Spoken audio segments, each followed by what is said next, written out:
stand over here so I can be with all of you. Hi there. My name is Susan Schaffner. I'm here to talk to you about parenting with love and logic and teaching our children responsibility. I am not an expert. I'm not a psychologist or psychiatrist, but I am a parent who loves our child, and our child has made some difficult decisions in life. So I'm here to talk to you about that and what we have learned through years of counseling, and hopefully something I share with you will help you tonight. Just to give you a little bit of background about our family unit. We have one son, Christopher, who's now 24. Unbelievable. He was here at St. Bernadette's. I wish I was sitting where you were sitting. But he graduated here in 2006. I'm a nurse. My husband is an engineer. Christopher grew up in a traditional family home. We thought we did everything right. We did everything by the books. We prayed together. We ate together. And we thought we were, clear sailing. But Christopher went to parochial school his whole career, his whole school year. He came to St. Bernadette's about 7th and 8th grade, and then went on to Central Catholic, and did very, very well at Central. He really found his little niche at Central Catholic. He joined the crew team and really excelled at that, and did very well, graduated with honors, got awarded to senior class for at graduation for being the leader of a senior class in the MAPS program, set up all the blood drives, etc. So, we thought he got a scholarship to Duquesne University. Sounds good so far, huh? Then the last week of his senior year, we saw that light switch change. And sorry. And so then things plummeted from that point on, and our son is a drug addict. He went to Duquesne and did not do well there, obviously. And then things went down the tubes pretty quickly once he went to Duquesne. And then to save his life, truly to save his life, we sent him to Utah to a wilderness program, and then on to LA, California, to a long-term drug recovery program for about 2 years. He is now in Florida, went to a sober living environment there last August, has left there and is now living on his own. He has been clean and sober for about 18 months.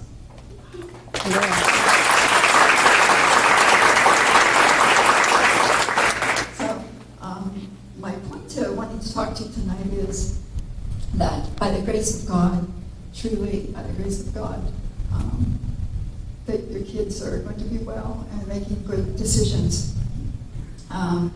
We've had a lot of counseling through this 5 years, 6 years with Christopher, and have learned a lot about some of the things that we could have done differently. So we can never go back. But I wanted to share some of those things with you. Kids present us with the biggest challenge of our adulthood, and that is raising responsible adults and setting them up for the real world. Our little tykes that are 2 and 3 or in preschool, they are going to grow up someday and go out to the real world and have to make their own decisions. We all love our children. We love our children more than anything else in the world, but loving them enough to let them fail and let them experience the consequences of their decisions is something that Chuck and I have learned that we probably cushioned to a certain degree. But I cannot tell you how important that is. When they're little, they're 3, 4, you might take away television, their favorite program, their favorite stuffed toy, all of those things. But when they become 18, and that happens very quickly, you can blink your eye and they're 18, you're taking away some of their Maslow's theories, their shelter, clothing, and their food. So and that's actually what we're facing with Christopher now. He he has a job, but we still are, he still calls us, he's hungry. So there's nothing like on the phone whenever your son is calling you and he's saying, Mom, I haven't eaten for 2 days, I'm starving, I can't stand up because I'm so hungry. And you say, I'm sorry, I can't help you. Those are some tough choices. But those are choices that you're going to make, because if you keep, we've learned that if we keep saving him, he is definitely not learning anything. So, you don't think that it's going to start at age 2 or 3, but it really does.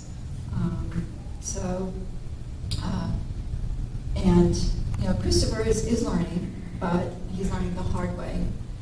There's even been a point in time that when he was in California that we would not send food to him and would not give him any money for food, because he's very capable of certainly working.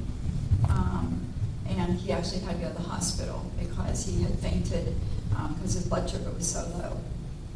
Life consequences. Made bad choices. He had a paycheck and he spent it all on his girlfriend instead of spending it on himself and his own food, shelter, clothing. He's been out on the street. He's not been able to pay his rent. Again, food, shelter, clothing, and those natural consequences of their decisions. Our kids make life and death choices every day, and it's not just kids that are adults, 18 and 20. There are kids that are teenagers. There are kids that are even in elementary school that are faced with drugs and alcohol, internet, sites that are not healthy. They're faced with peer pressure and bullying. They have a lot of pressures on them. And but again, it's about loving them enough to have them experience those natural consequences. You're driving in a car, you're speeding, you get a speeding ticket, the policeman's not going to follow you home to make sure that you arrive safe. It's the same thing with your kids. We used to tell Christopher all the time, Christopher, right now you're young, you're 5, 6 years old, but what happens when you get into a car with somebody who's 16 and you say, oh, I'm going to go to the library, Mom, with these guys, we're going to go to the library, and they go out drinking, they go out and use drugs. I can tell you that Christopher would have been the last person that I would think to use drugs. I know that some of you know him, I see some familiar faces, and I cannot tell you how unbelievably shocked we were whenever we found out that he was a drug addict. He was such an ever-present kid. He always followed the rules, right, Sister Tara? He is so respectful. He's just an all-around good kid. And truly, I have learned this process. All of our kids are at risk. It doesn't matter who you are. It doesn't matter what kind of family you come from. It doesn't matter. All our kids are at risk to make those choices. And, it's important that we give our children those choices early on, because those choices at a very young age, you don't think that they might be significant, but they are in the long run, because you're giving them the opportunity to grow and to be successful, to feel self-confident, and to make the choices even when they are 3. They have that self-confidence that they can make good choices as they get older. There's a story, and I don't know if anybody has this book or not, but unfortunately we didn't get it until we were about 20. One of our counselors had recommended it. But if you want, 1,000 books have been recommended to us, but this book has been the only book that I have that has hit home for us. It's Parenting with Love and Logic, and it's teaching children responsibility. Do yourself a favor and get this book. I don't ever recommend books, but this one is definitely a keeper. And I wish we would have got it whenever Christopher was 2 or 3, because it is extremely helpful.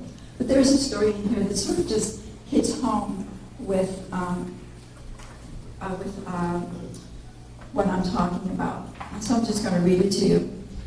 It was a frigid Colorado evening, and my family was heading out the door on an errand. Gathered at the door, my wife asked our 6-year-old Andrew, "Do you want to wear a coat?" He said, "No, I don't need my coat." He was wearing a t-shirt modeling responsible adult behavior. My wife said, "I'm sure glad I'm wearing my coat." Then she put on her coat and the family went to the car. 2 blocks from home, muffled sounds came from drifting in the back seat. The unmistakable sounds of shivering and teeth chattering. My wife said, "Do I detect some goosebumps in the back seat?" "Yeah," Andrew shuddered. The next words spoken are some of the wisest ever to pass my son's lips.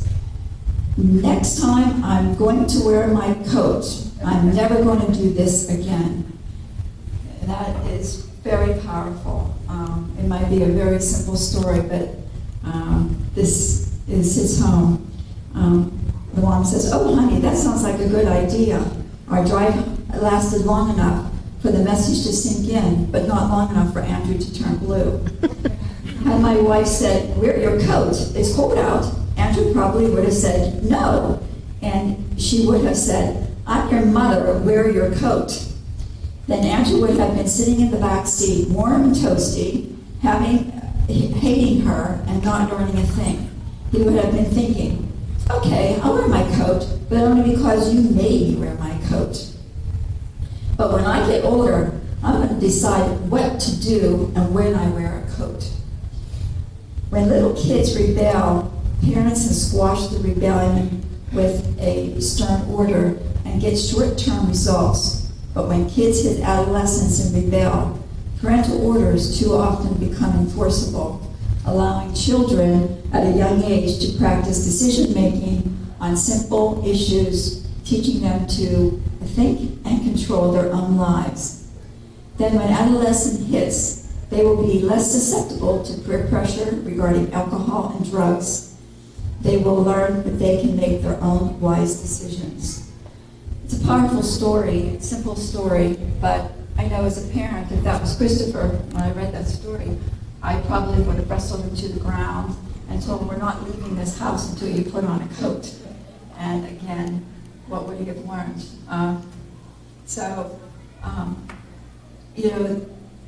The children learn very quickly, and they're learning faster because of the internet and everything that is at their fingertips. So we have to parent differently. Chuck, my husband, sometimes whenever Christopher was growing up, Chuck would handle him like he would be disciplined from his father. And I would say that's not going to work with Christopher, because the kids just view life differently anymore. They have so many more opportunities. Their friends are putting a lot of pressure on them. And so our parenting has to change.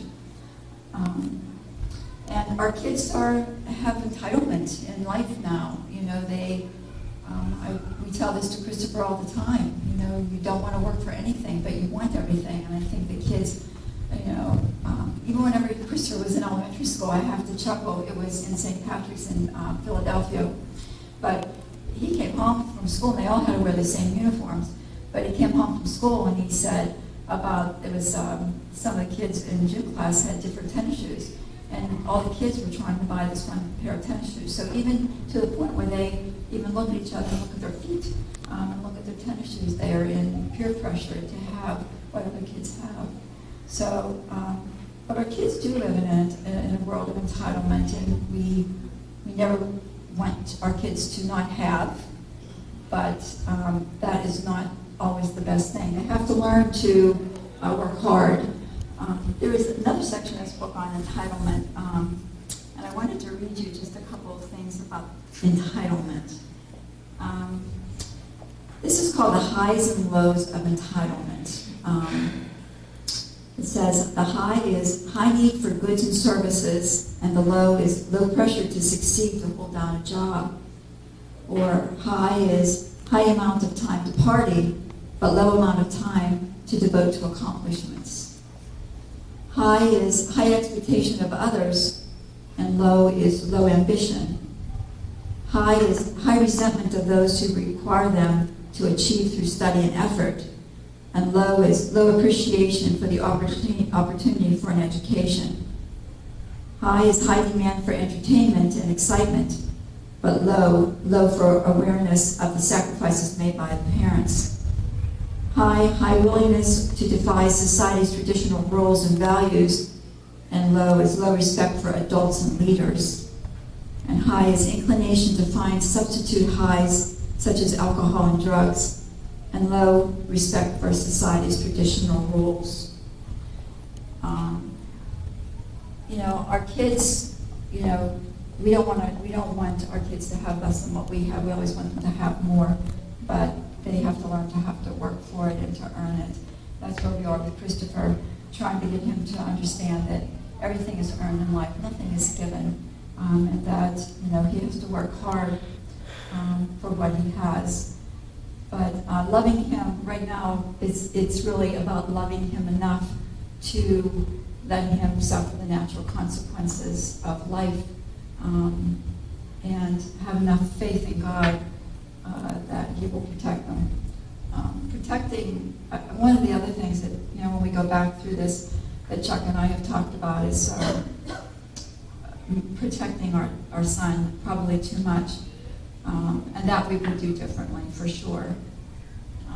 When Christopher was growing up, we always protected him, going to sleepovers, going to somebody's house that we didn't know. I have to talk about that now because I don't know where he's living and who he's living with, so it's kind of ironic. He used to say when he went to Central, when he was going to dances, and here at St. Bernadette's we knew everybody, they had a good family, where did they come from, etc. They're at Central, we don't know them. We don't know the girls. So he would come home and say, I'm taking so-and-so to the dance. And I'm like, well, what kind of family does she have? What's her parents do? Where does she live? What the blah, blah, blah, And he'd say, well, Mom, what do you want to do, a criminal background check on them? And I'd say, yeah, that's a good idea. But, now I have to chuckle about it because I'm so far from that. And I've also learned that, it does not matter. The parents, yes, parents play a very large part in the child rearing, absolutely. But I used to say, I've really learned a lot, because I used to say to Christopher, the first words out of my mouth were, what kind of parents does she have? And as I said in Naranon, we belong to Naranon, and as I sit in Naranon at our meetings, you picture what families would look like of a drug addict, and I look around and they're parents just like us, parents who love their children more than anything else in the world, that the child has just made some very bad and difficult choices in life. Christopher, whenever he was home, about a year, 2 years ago, Sister Carol asked him to talk to the 7th and 8th grade classes about drug addiction. And I remember his first, he went into Mr. North's class, and he was sitting there, and he just asked the class, what does a drug addict look like to you? And so the kids were all saying all sorts of things, tattoos, dirty, long hair, blah, blah, blah. And, Christopher, of course, was clean-shaven, and he was, well kept at that point. And they said, well, that's all true. He said, but I don't look like any of that, and I'm a drug addict. And it took Chuck and I almost fell off our chairs to hear that from you as a child. It's pretty powerful. But, looking back just on our parenting style, what we have learned, the take-home message to you is just, let your kids make the decisions and let them fail when it's easy, when they're under your fingertips, where you can, kind of rein them in. Don't wait until and protect them, and so that they can't make decisions and you're controlling them and you're making decisions for them.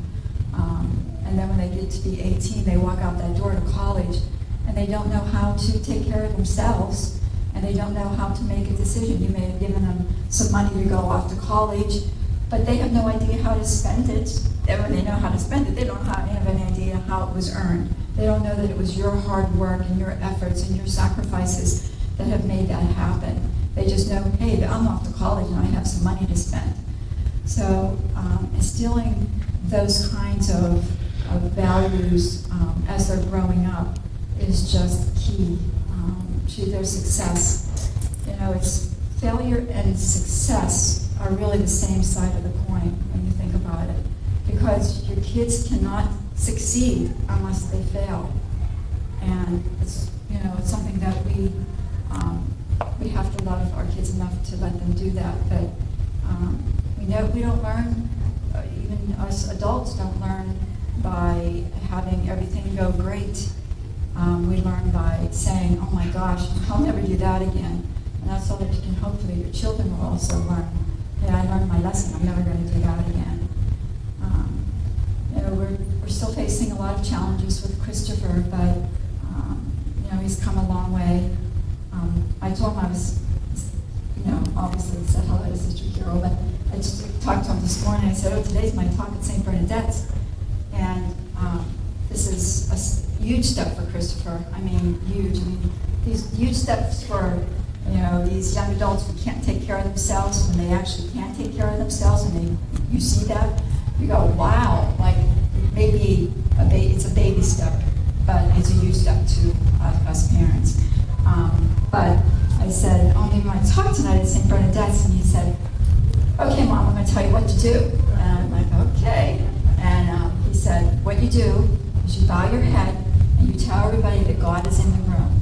And I said, well, I bet Sister Carol probably would have taken care of that by now. But I said, and he said, and then you just tell everybody, I'm really nervous, but I love my son, and I'm here to talk to you about how I can help him and help you. So, I mean, huge steps for Christopher to think of somebody else, to think, you know, about us. But it's a journey, and parenting is the most difficult job you will ever have in the world. And it's the most rewarding, but it certainly is the most challenging, that's for sure. I'm going to end by just something that I have read that I think is just really very, sort of sums up everything that I was saying tonight. It is,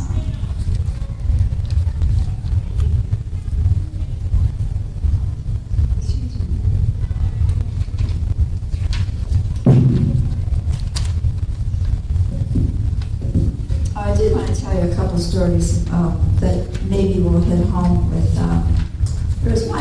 I said to my husband, what is like a younger story that would hit home with Christopher about saving them and not letting them suffer the consequences. When Christopher was in 4th or 5th grade, we were at the King of Prussia Mall, and we ran into one of the students, his fellow students' mom, who was a friend of Christopher's.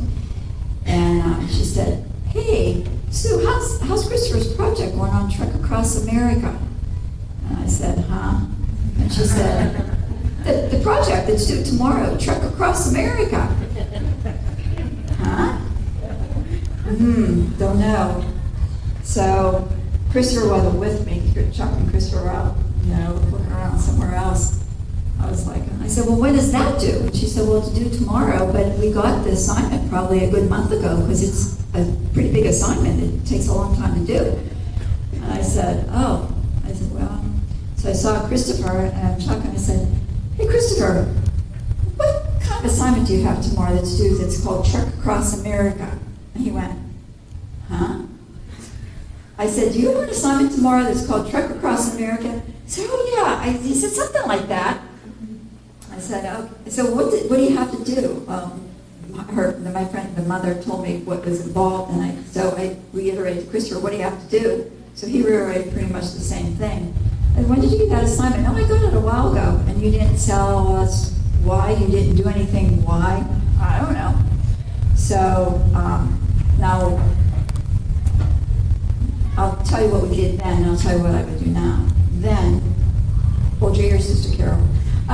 Then Chuck and I stayed up all night and did his Trek Across America project.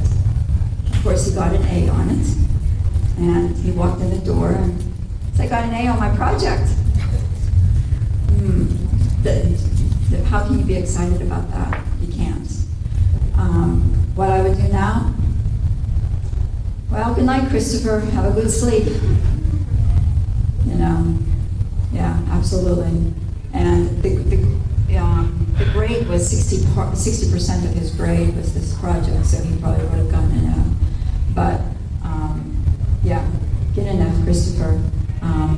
Today, I would say that then you don't want to see your kids fail. You don't want to see them get an F. You don't want to see them do all those things and suffer. But so I think that out of the elementary school, that's probably one of the biggest ones. So it's kind of when we talk about things in the family, we kind of, when we reiterate into something, I say, oh, that's like Trek Across America. It is Trek Across America. Let's see. So, the greatest gift we can give our children is the knowledge that with God's help, they can always look first to themselves for the answers to their problems. Kids who develop an attitude to find the solution to their own problems become survivors. And what greater gift can parents give their children than the opportunity of a joyful, productive, responsible adult life?